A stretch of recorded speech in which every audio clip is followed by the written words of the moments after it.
I'll show you how to create your own ultra smooth ambient chord progressions, even if you have no music theory about chords. How does he do that? Watch and you'll find out. It's actually not too complicated. It uses something from music theory called voice leading. Don't worry, it's very easy and I will explain everything. You can hear an example of the sort of music we are going to be producing playing gently in the background. Now this is aimed at beginners. It's for beginners. If you want to make ambient music and you're not totally sure how to start with the chords, I think this will give you a good start. But also I think even if you are well versed in music theory and chord construction, you might find this interesting.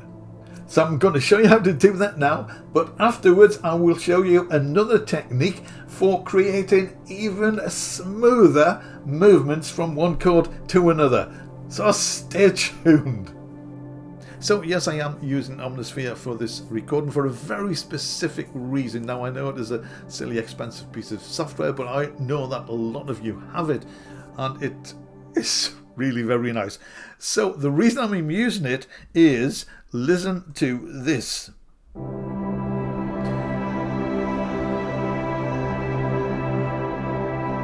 Now this is the first part that come up. It's Phoenix Rising, but if you listen to the sound, it sort of evolves and develops, and there's some harmonics there. So I thought this was better for you to listen to for the next 10 or 15 minutes rather than a string patch, shall we say, even if it does have some cut-off filter movement in it. So that's mainly why I'm using Omnisphere. But this is not about the sounds, this is about the process. So that is the important thing. You can use string sounds, other ambient sounds, just about every synthesizer will have pads and sounds you can use in ambient music. So to start, let's have a quick look at voice leading. Now voice leading is simply the way you move from one chord to another. So let us say we want to move from C to F.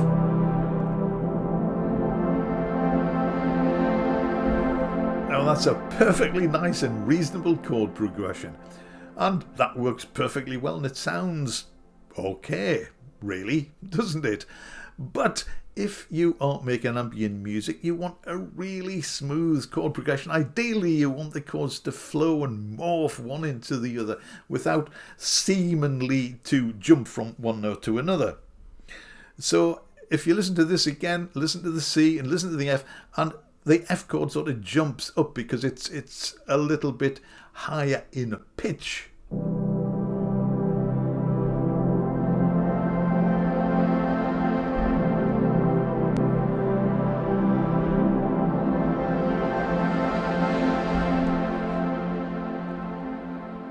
Now we can make this chord progression much smoother simply by revoicing or changing the order of the notes of the F chord.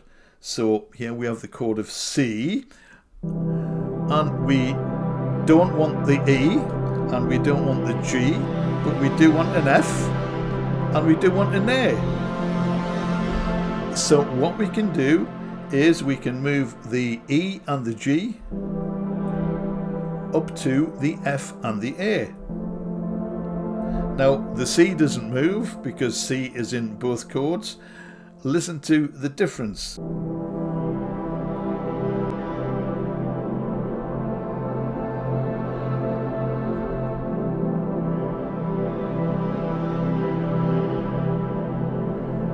Now I think that is a far smoother chord movement, and we don't have to move the C at all, we're just moving two notes. And I think that sounds much smoother than moving from C here to F here.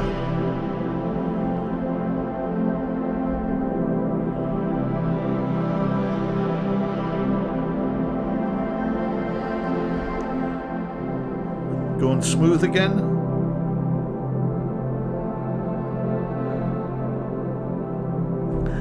So in a nutshell, that is voice leading, just using short steps and short movements to move from one chord to another.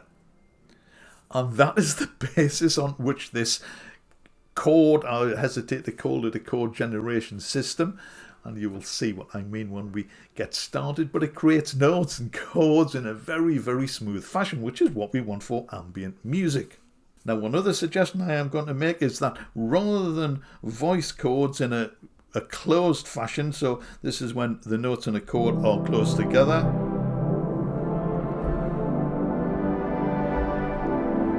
like that, we spread them out. Now, I did do a video about this. I know we've hardly started and here I am promoting other videos. But if you are interested in ambient music, I have quite a few videos which you might find interesting and useful. One, of course, about how to open up chord voicing so they sound more open and bigger and better. Also videos about creating ambient chords and even improvising ambient music, even if you can't play the piano. I know. Check it out, let me know what you think. Back to the plot. So let's start with the chord of C. We're going to major, that's not a pun, we're going to major on the white notes. So most of what we do is going to be based around the white notes. So we'll start with the chord of C major, but expand it a little bit as a 10th if you like. C, G and the E is up here. Now here is the method. We move one or two of these notes up or down by one or two notes. So we can move the C to a B or an A, or we can move the C to a D or an E. And just to make sure there's no confusion about what we're up to, we can move the G down to an F or an E, or we can move the G up to an A or a B. And just to complete the trilogy, we can move this E down to a D or a C, or we can move it up to an F or a G. Now, you don't get much smoother voice leading than that. So, how do we form chords out of it? Well, the idea is not to think in terms of chords. Now, as we go on, I may well say, oh, this is such and such a chord. I may or I may not, or I may puzzle over what such and such a chord is. But the idea is to get a change in tonality, which is very smooth. So, let's give this a try and see what happens. So we'll start with C, and let's move this C, let's move it down just one note. That's a really nice smooth change, and yes, if you know your chords, you will know this is an E minor chord. Let's go back to C. Alternatively, we could move it down to the A. And I actually don't know what chord that is. Don't think about it in terms of chords, just think, is that a good sound? Is that a nice open ambient sound that I can use in my music? And I would say, yes it is. Let's get back to C. What can we do with this? Well, we can move the G. Let's try moving that down to the F.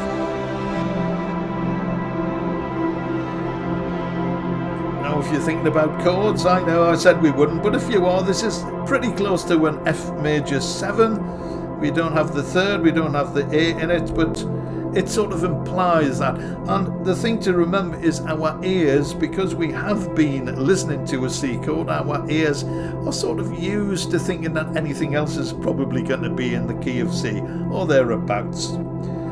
So let's try with the E. We can move up or down. Let's try moving down to the D.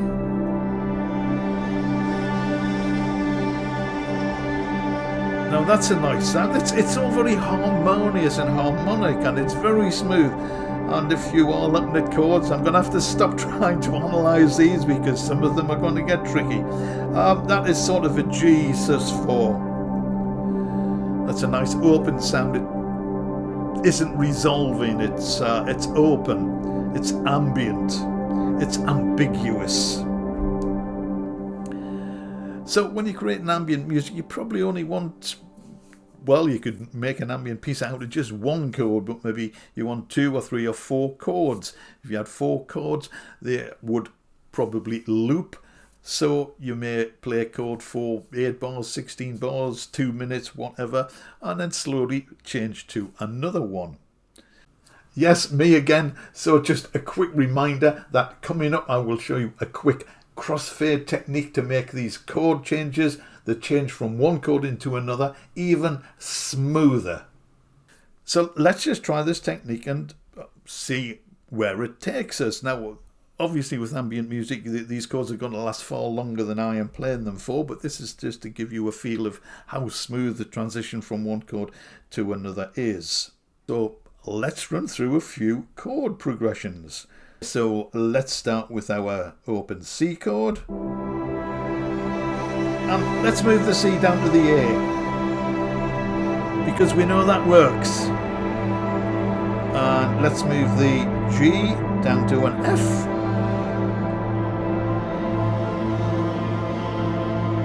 And we'll move the E down to the D. Now that may well be enough for your ambient chord progression. I'm playing these super fast lightning speed for ambient music. But you have to imagine, because I know you don't want to sit there for 3 hours, you have to imagine these chords are lasting for many seconds, if not minutes, before changing. So what can we do now? Well, let's move this A back up to the C.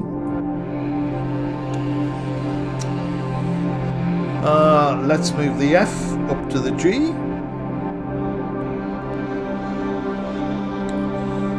And what if we move this D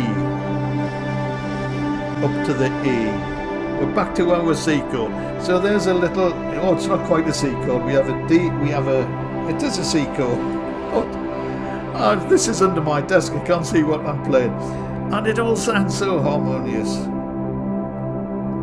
So we are back to our C chord. So let's move this G up to an A. What I was going to say was that you could use that as a sort of loop, going there and then coming back to the C and loop it around, obviously over many minutes. So let's move, we've lost the G, let's move this up to a G.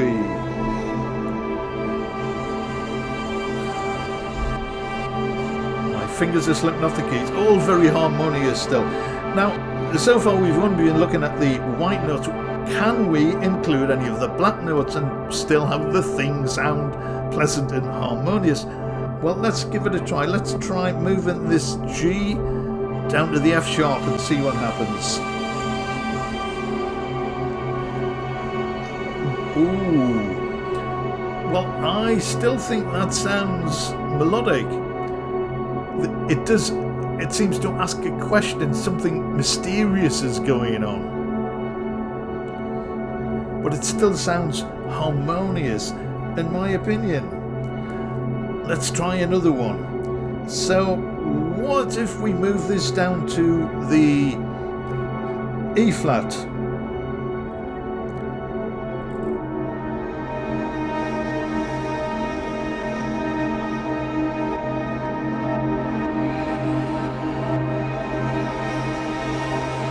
It does add a little frisson to the mix, but it's not discordant. It's not what I would call a discordant sound.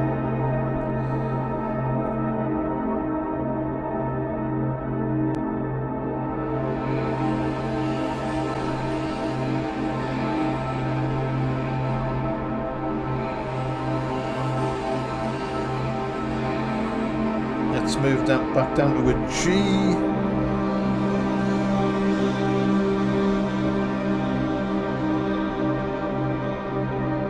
Now,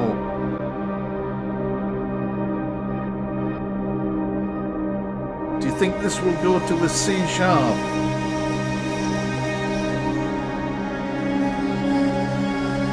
Again, it sort of does, but you can tell the vibe has changed. This is very dark and mysterious. There's a big question over what's going on here, because we're playing two notes which would typically be a semitone apart, although they are, in this case, an octave apart. But I still think that works. let's get down to a B. I'm not sure. I've no idea what this is. I am not sure about that. Let's put this up to a D.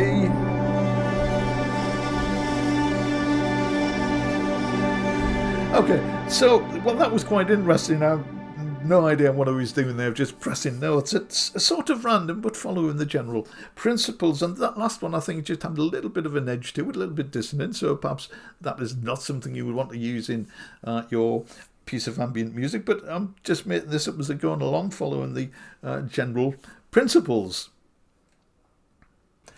So, what did you think of that? Now, I'm assuming most of your chord sequences are going to be longer than those I used in the demo. But as I said in the demo, I didn't want you sitting here for 3 hours wading through the examples. So I said I would show you how to make these transitions from one chord into another even smoother. And you can do that by crossfading. Now, if you haven't used crossfading before, it's very useful in ambient music.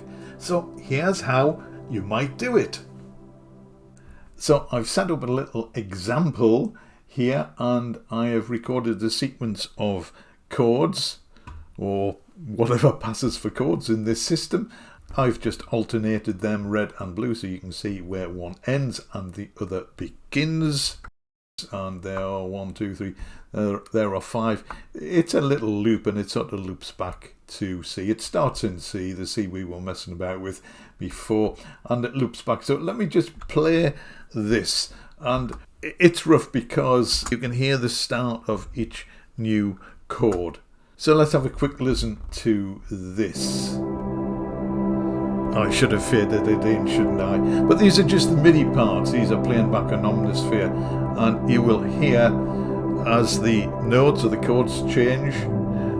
We hear the start of the chord because there is a little bit of an attack to them, and they have been recorded separately, so it's not a question of holding down one note and just moving 2 notes.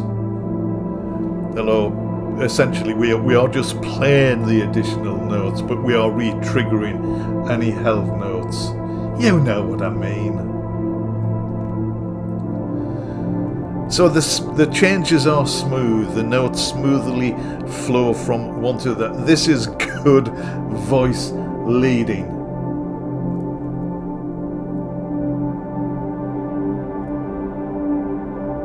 And 1 to go, and we are back to C with this next one.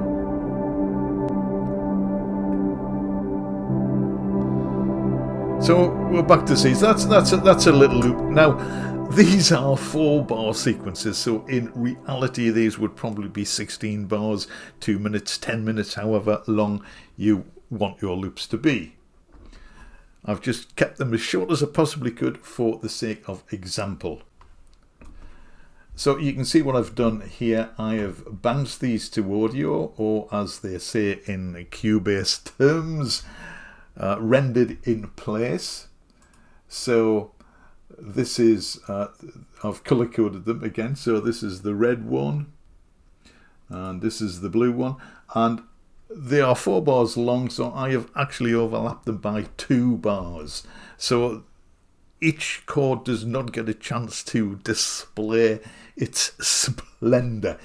You fade from one into the other, and as soon as you hit the other one, you immediately fade out and go into the other, and when that hits its full volume, that fades out and goes into the other one. So I shall mute the MIDI parts and just play these.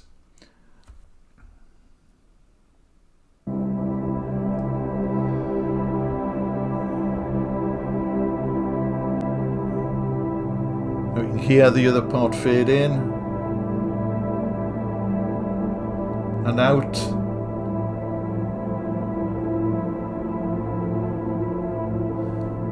And these are just super smooth movements.